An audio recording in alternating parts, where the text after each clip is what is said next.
నమస్తే, welcome to NCN news. నేను పుష్ప. బులెటిన్ల ముందుగా హెడ్లైన్స్ చూద్దాం.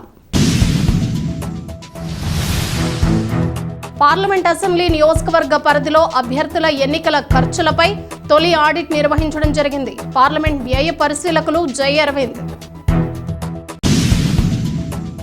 పార్లమెంట్ నియోజకవర్గ పరిధిలో అభ్యర్థుల ఎన్నికల ఖర్చులపై తొలి ఆడిట్ నిర్వహించడం జరిగిందని రాజమండ్రి పార్లమెంట్ ఎన్నికల వ్యయ పరిశీలకులు జై అరవింద్లు తెలియజేశారు. స్థానిక కలెక్టరేట్ సమావేశ మందిరంలో పార్లమెంట్ నియోజకవర్గ అభ్యర్థుల తరపున ప్రతినిధి హాజరై ఖర్చుల వివరాలు ఆడిటింగ్ చేసుకోవడం జరిగింది. ఈ సందర్భంగా ఆయన మాట్లాడుతూ పార్లమెంట్ వ్యయ పరిశీలకులు జై అరవింద్ క్షేత్రస్థాయిలో వివిధ సర్వైవల్ల బృందాలు తనిఖీలు సందర్శన సమయంలో అభ్యర్థులు చేస్తున్న ఖర్చులపై నిఘా పెట్టడం జరిగిందన్నారు.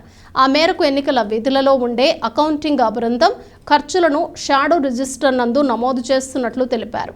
ఈ కార్యక్రమంలో జిల్లా ఆడిటింగ్ నోడల్ అధికారి జి వెంకటేశ్వరరావు, 12 మంది అభ్యర్థులు, ఆడిటింగ్ బృందం తదితరులు పాల్గొన్నారు.